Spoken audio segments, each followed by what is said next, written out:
سڵاوتان لێبێ ئەم کاتتان باش بە هیوام هەموو لایەکتان تەندروست باش بن. لە تۆڕ میدیای ئێستاوە مژاری ئێستاتان پێشکەشەکەی. مژاری ئەمڕۆمان تایبەت دەبێت بە پرۆسەی سەرژمێری گشتی دانیشتوان لە هەرێمی عێراق. دەمانوێت بزانین پرۆسەکە بەکوێ گەشتووە، ئەو قەدەغی هاتوچۆی کە باز دەکرێت پرۆسەکەی چۆنا هەیە، ئایا ئەو کارمەندانی کە دێنە ماڵەکان چۆن بیان ناسینەوە. هەڵبەت هەندێک ئاماریشتان بۆ دەخەمەڕ. سەرەتا لەوە دەست پێ دەکەین بزانین سەرژمێری گشتی دانیشتوان چییە، بە چ مانایەت. سەرژمێری گشتی دانیشتوان بەتەنها زانینی ژمارەی دانیشتوان نییە، بەڵکو خۆی لە کۆمەڵێک بابەتی تر دەگرێتەوە، واتە بابەتێکی گشتگیرترە. بە نمونە ئەم سەرژمێریە دەبێتە بناغەیەک بۆ پلانەکانی داهاتوی حکوومەت. بە نمونە حکوومەت لە ڕێوە دەزانێت کە چەند کەس خوێندەوارە و چەند کەس نەخوێندەوارە، بۆ ئەوەی بە پرۆژەیەک لە ڕێی پەروەردە یاخود خوێندنی باڵاوە کار لەسەر بەرزکردنەوەی ئاسی خوێندەواری بکە. زانین ڕەگەزی نێرومەی تێدایە، لایەنە دینی و مەزهەبیەکانی تێدا دەبێت و دابەشبوونی دانیشتوان بەسەر شوێنە جوگرافیەکاندا بۆ ئەوەی بزانرێت چ شوێنێک پێویستی زیاتری بە خزمەتگوزاریە و چ شوێنێکیش کەمتر، بۆ ئەوەی چاو لەسەر ئەو ناوچانە بێت و خزمەتگوزاری زیاتر بەو ناوچانە پێشکەش بکرێت کە لۆدێکی زۆر و قەرەباڵغێکی زۆریان لەسەر. دەمێت سەرنجتان بۆ مێژووی سەرژمێری لە عێراق ڕابکێشم. هەڵبەت وەک دەبینن لێرە لە مێژووی عێراقدا 8 سەرژمێری گشتی دانیشتوان ئەنجام درراوە. هەڵبەت سەرژمێریەک بۆ سەرژمێری تر جیاوازی هەیە، بۆ پێی کە کۆمەڵێک هۆکار وای کردووە ئەم جیاوازیانە دروست بێ. ئیتر ئەو هۆکارانەش خۆیان لە بابەتی جەنگ و نەبوونی ئەو کەرەستە و کەلوپەلانی کە پێویست بووە لەو کاتەیە بەردەست بێت بەردەست نەبوو. لە ساڵی 1927 بۆ یەکەم جار سەرژمێری ئەنجام درراوە. ئەم سەرژمێری کە لە ساڵی 1927 ئەنجام درراوە ئاماری دانیشتوان کە لەو کاتەیە وەرگیراوە بە هەندێک هۆکار ئامارەکان نتوانراوە بە دەقیقی بپێورێتە بە دیاریکراوی بپێورێت. کۆمەڵێک هۆکاری لەخۆگرتووە، دوایی بۆتان باسەکە. ساڵی 1934 سەرژمێری دووەم کراوە. ساڵی 1947 سەرژمێری سێیەم، 1957 سەرژمێری چوارەم کراوە. بە شێوەیەکی گشتی ئەگەر سەرنج بن لە هەموو وڵاتانی دنیا بە شێوەیەکی گشتی باسەکەین 5 بۆ 10 ساڵێک سەرژمێری گشتی ئەنجام دەدرێت. وەکو دەبینن لە ساڵ 1947 بۆ 57 سەرژمێری کراوە، بەڵام دوای لە ساڵ 1965 57 بۆ 65 سەرژمێریی تر ئەنجام درراوە. ساڵی 1970 ساڵی 1970 ساڵی 1990 لێرەیە هەر 10 ساڵ جارێک ئەنجام دراوە ئەم سەرژمێریە. کۆتا ساڵیش کە سەرژمێری تێدا ئەنجام دراوە ساڵی 1990.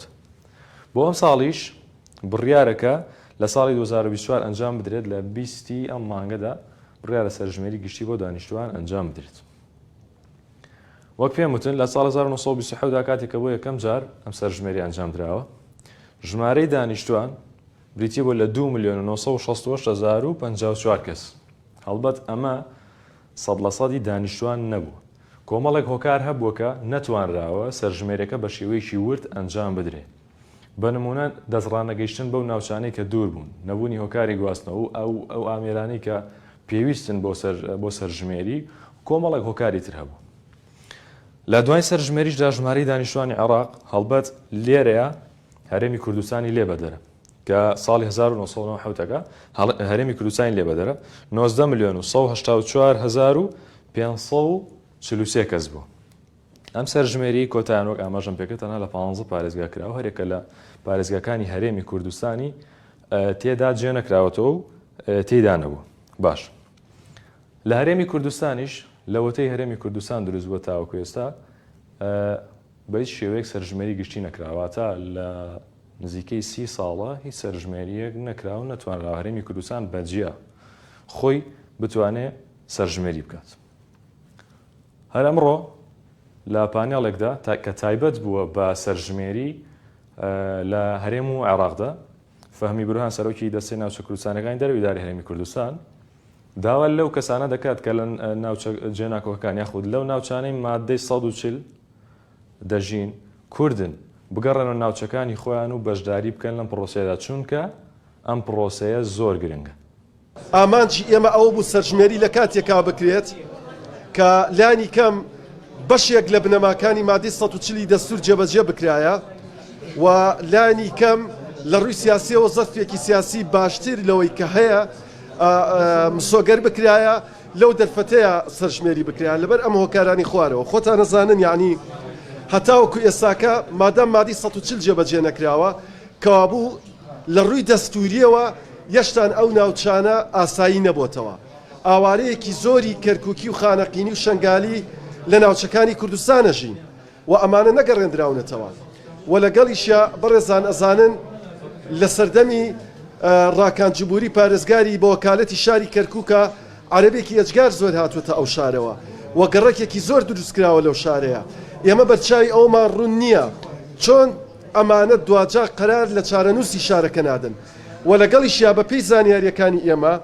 یەشتان کەمتر لە 180 دانیشتوانی گەلانی عێراق کارتی نیشتیمانیان بۆ دەرکراوە یعنی پێویست بولانی کەم کارتی نیشتیمانی هەموو هاوڵاتیەک یەکیفانی هەبوایە و لە ڕووی سیاسیەوە زەرفێکی مۆزوعیتر هەبوایە بۆیە من لەگەڵ هەموو ئەو نیگەرانیانەیە ڕووی دەممەکەمە هەموو ئاوارەکانی کەرکووک خانەقین شنگال دووز و دبس لە کاتی سەرژمێریا بگەڕێنەوە بۆ ناوچەکانی خۆیان بە بێگومان ئێمە وەکو حکوومەت هێرێمی کوردستان بەرنامەمان هەیە کار ئاسانی بکەین بۆ ئەم مەسلەیە و لە سێشەمی ئەم هەفتەیە من کۆبوونەوەیەکی گرنگم هەیە لەسەر ئەم مۆزوعە ئومێد دەکەم بە هەموو لایەکمان بتوانین کوردانی کەرکوو بگەڕێنینەوە بۆ ناوچەکانی خۆیان و لەوێ لە سەرژمێری بەشداری بکەن چونکە بە بێگومان ئێمە خۆمان خاوەن ماڵین و ناکرێ خاوەن ماڵ لەو ڕۆژەیە کە لە دەرگای ماڵەکەی درا میوان دەرگاکەی لێ بکاتەوە ئەوەی کە گرینگە لە کۆتاییە بۆ ئەوەی بەڕێزی ڕوونکەمەوە ئەوەیە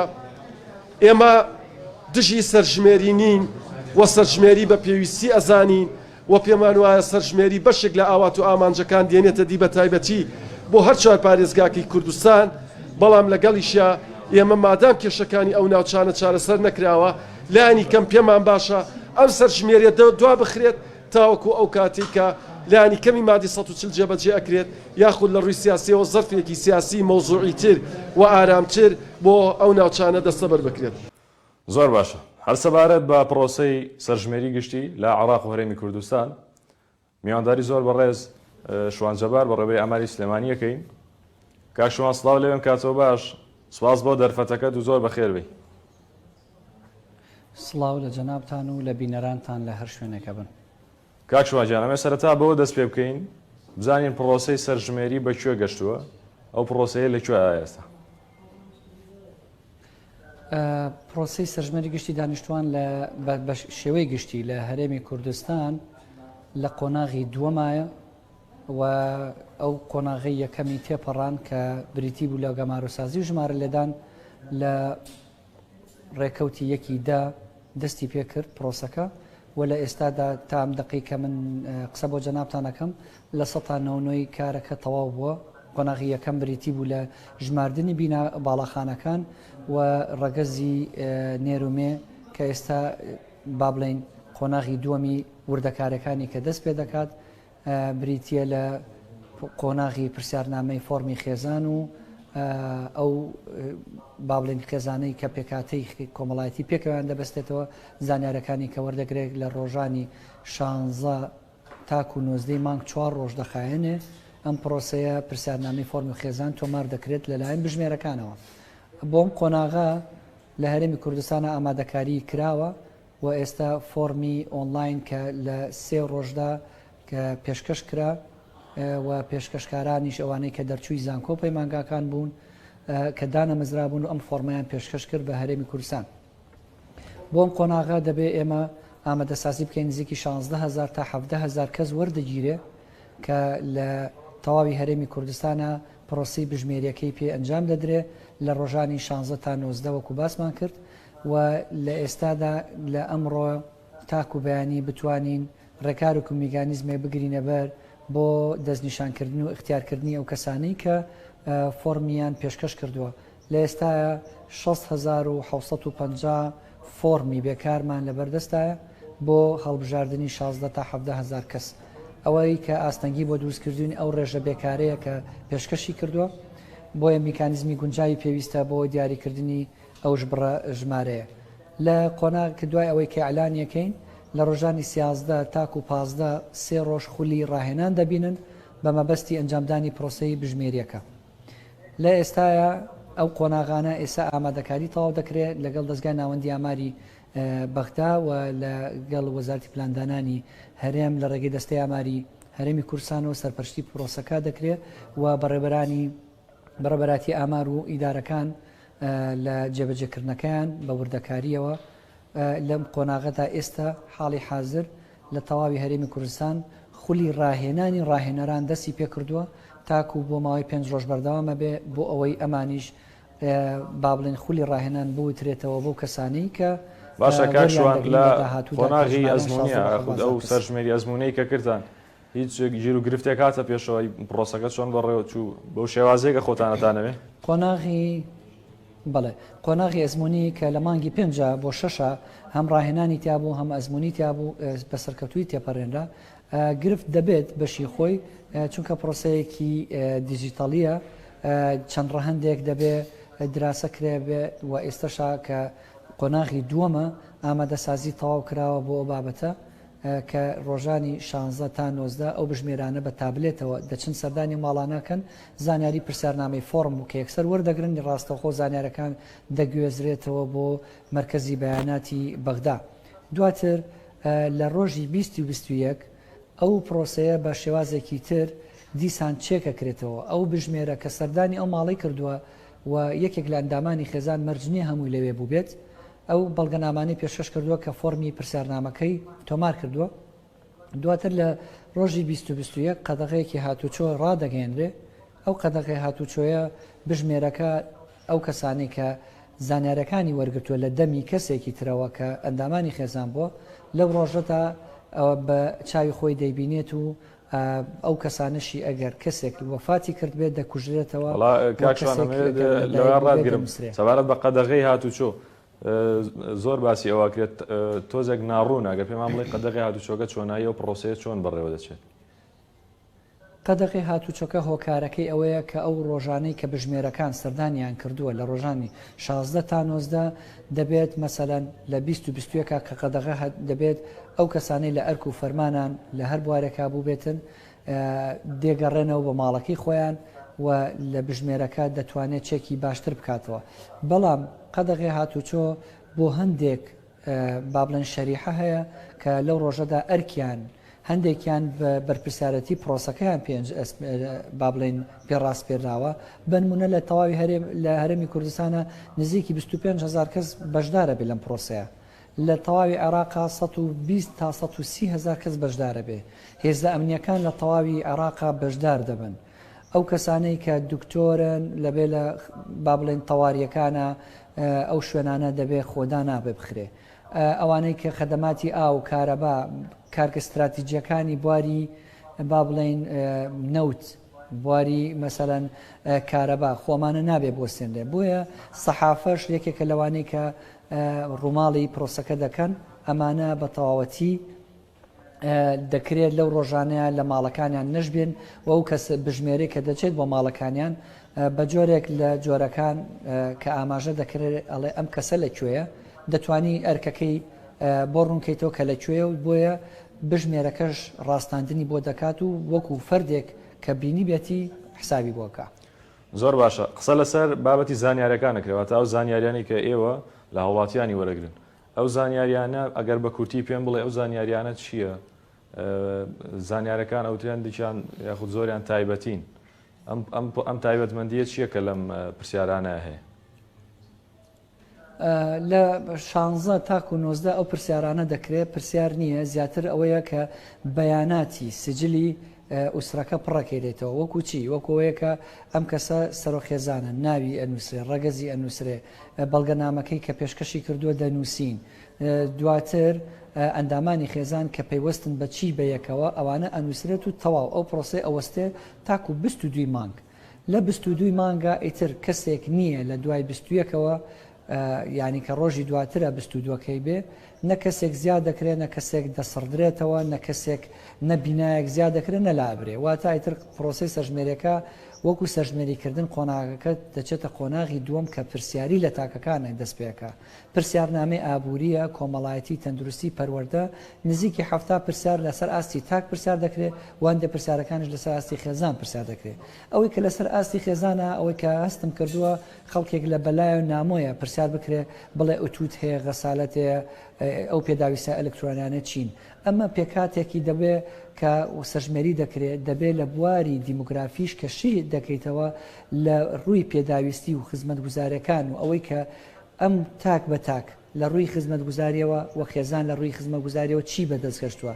بە نمونە دەکرێت ئەگەر ماڵێک دوو سەلاجێ هەبێ، ماڵێک هەر سەلاجێ هەبێ، سەلاجێ هەر نەبێ، ئەمە بابەتێکە دەتوانین بڵێن لە داهاتووە شی دەکرێتەوە کە پێکهاتەی ئابووری وەزئی خەڵک چۆنە، واتە دەچین لەسەر سێکتەری هەژاری و بێکاری و کۆمەڵی پرسیار کە لێت دەکرێت لە بواری تەندروستیە دەبێت داهاتووی سێکتەری تەندروستی لە عێراقا پلانی بۆ دابرێ. ئێمە خۆ مەگەر باسمان نەکردو با بڵێن تعدادێکی سەرژمێری تەنمەویە، بۆی دەبێت پرسیار لە ورد و درشتی و پرسیارانە بکەین ئەو مڵکە هی خۆتە یاخود بەکرێت گرتووە تاکو بزانرێ پلانی ئابووری دابنرێت. چەند مەسەنە حکومەتی با بڵێن حکمی ڕەشیدەوەیە کە بزانرێت تاک بە تاک پێداویستەکانی لە چیە لە تەواوی سێکتەرەکانە، یاخود کەمبوونەکانی نەبوونەکانی چییە، خۆشگوزەرانەکانی چییە.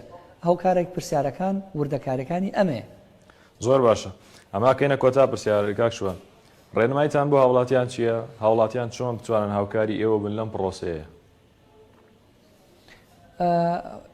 با بڵێن ئەو داواکاریەمان ئەوەیە کە لە پرۆسەی قۆناغی یەکەمە ئەنجامماندا بژمێرەکان تووشی بربەست بوون بۆەوەی کە ئەو لە درگاکانیان دەدا یا نەیان دەکردەوە، یا دەیانوت ئێوە کێن یا من نەمان ناتان ناسین، یاخود لەوێ نەبوون. ئەمە دەبووە هۆکاریەوەی کە پرۆسەکەی دوها خستین. بۆیە لە پرۆسەی با بڵێن سەرژمێری گشتی دانیشتوان پرۆسەیەکی هەستیارە، قۆناغێکی هەستیارە بۆ کورد، بۆ مێژووی کورد کە بەدەستی خۆی لە ساڵ 1970ەوە تاکە سەرژمێریە کە کورد خۆی بەشدار بێ و خۆی لە استراتیجی پلە سەرژمێریە بەشدار بێ. بۆیە ناکرێ کورد بە پرۆسەیەکی وەکو هەڵبژاردن سەیری بکە، لەوێ بێ لەوێ نەبێ خۆی بنووسێ هیچ کێشەیە دروست نەکە. بۆیە دەبێ مامەڵەکە ئەوە بێ لە ڕۆژانی 16 تا 19 کەسێک لە ئەندامانی خێزان لە ماڵەوە تەواجودی هەبێ تاکو ئەو بژمێرە بە دووبار و سێبارە سەردانکردن پرۆسەکە تەواو نەکە. لەبەرەوە 120 خێزانی دەبێت سەردان بکە لە ماوەی 4 ڕۆژە لە ئەوەی کە لە شارە و ئەو گوندانەشی کە لە با بڵێن لە گوندنشینەکانن 40 خێزان دەدرێتە بژمێرێک. بەو خۆکارە دەبێت ئاستەنگیەکانی ئەو پرۆسەیە لەبەر چاو بگرین، بە تایبەت هەرێمی کوردستان ئێمە داغڵی پرۆسەیە با بڵێن داغڵی کەش و هەواش لەوە چێ لەبار نەبێ.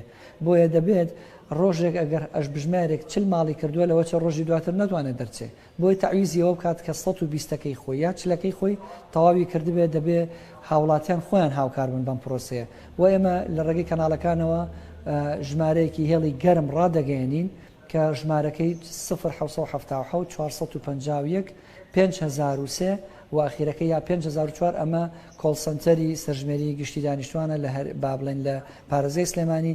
ئەگەر شوێنێک هەستی کرد بژمێر نەچووە با ئاگادار بکەینەوە بە پرۆسەکەش چاودێری هاوڵاتیانی خۆشی تیابێت. باشە کاکشوان، خوابە ئەمەش پرسم خۆ دەڵی کێشەمان لەوایە بۆ دروستە بکە هاوڵاتیان ئەڵێن ئێوە چێن یاخود دەرگا ناکەنەوە. هاوڵاتیان چۆن ئێوە بناسنەوە، چۆن ئەندامەکانی ئێوە بناسنەوە؟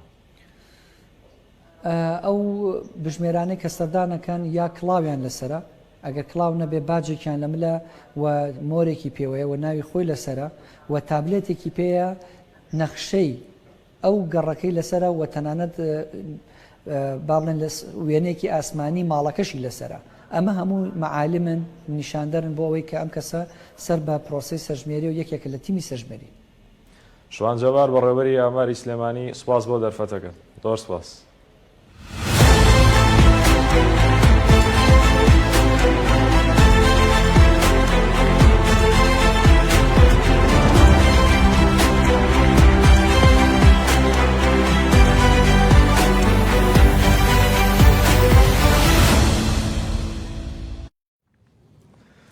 دەستگای یاسایشی هەرێمی کوردستان دەستگیرکردنی ئەو تۆمەتبارەی ڕاگەیاند کە ڕۆژی 9 11 2024 لە قەزای کۆیە هاوڵاتیەکی کوشتووە. بەپێی ڕاگەیەنراوەکە دوای وەرگرتنی ڕەزامەندی دادوەر و لێکۆڵینەوە لە ڕووداوەکە و بە دواداچوون، دەستگای ئاسایشی هەرێم توانی ئەو تۆمەتبارە دەستگیر بکات. ئەمە دەقی ڕاگەیەنراوەکە ئێستا بۆتانە خوێنمەوە. دوای ئەوەی لە شەوی ڕابردوو 9/11/2024 لە گەڕێکی زانست لە قەزای کۆیە بە هۆکاری بوونی کێشەیەکی کۆمەڵایەتی هاوڵاتیەک لە ڕووداوێکی تەقەکردن گیانی لەدەستدا. دەست بەجێ بە ڕێبەرایەتی ئاسایشی ڕۆژهەڵاتی هەولێر گەیشتە شوێنی ڕووداوەکە و بە بڕیاری دادوەری لێکۆڵینەوە و بە دواداچوون و لێکۆڵینەوەکان دەستی پێکرد و لە ماوەیەکی کەمدا تۆمەتباری ڕووداوەکە بە ناوی میم جین ئاین تەمەن 22 ساڵ دەستگیر کرا. لە ئێستادا ئاسایش لە درێژی ڕاگەیەنراوەکەی ئەڵێ لە ئێستادا پەڕاوی لێکۆڵینەوە لە دادگای لێکۆڵینەوەی کۆیە بۆ ڕووداوەکە کراوەتەوە و لێکۆڵینەوەکان بەردەوامیان هەیە.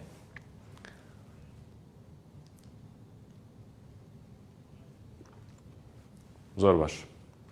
لە زانکۆی هەڵەبجە کۆمەڵێک خوێندکار و مامۆستا چالاکیێکیان ئەنجام داوە، دەیانوێت لە ڕێگەی ئەم چالاکی یاخود داهاتی ئەو چالاکیی کە هەیەە بدەن بە نەخۆشخانەی هیوە. لەم بارەی و راپۆرتێکمان ئامادەیە با پێکەوە بینێریم.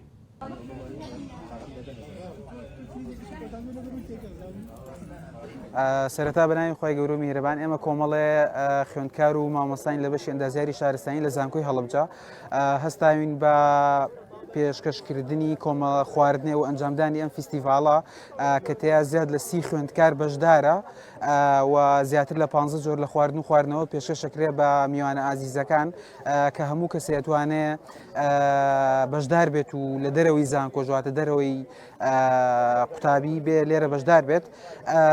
لێرە ئێمە زیاتر جەختمان لەسەر چی کردوێتەوە کۆمەڵێ مۆدلمان دروست کردو مۆدلی ئەندازیارین و هەروەها داهاتەکەی لە کۆتاییا کۆڕینەوە بۆ نەخۆشخانەی هیوا و هیوادارین هەموو بەشەکانیکەوە هەموو زانکۆکانی کە چاو لە ئێمە بکەن و هەروەها بتوان ئەو هاوکارەدارایی کە لەم فیستیڤاڵانەیە کۆیەکەنەوە پێشکەش بە نەخۆشخانەکانی بکەن.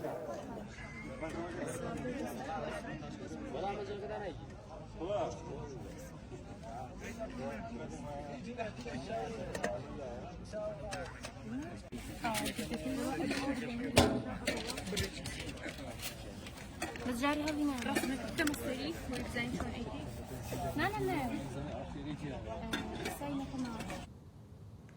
مژاری ئێستان پێشکەشکردن ئاسوودە بن.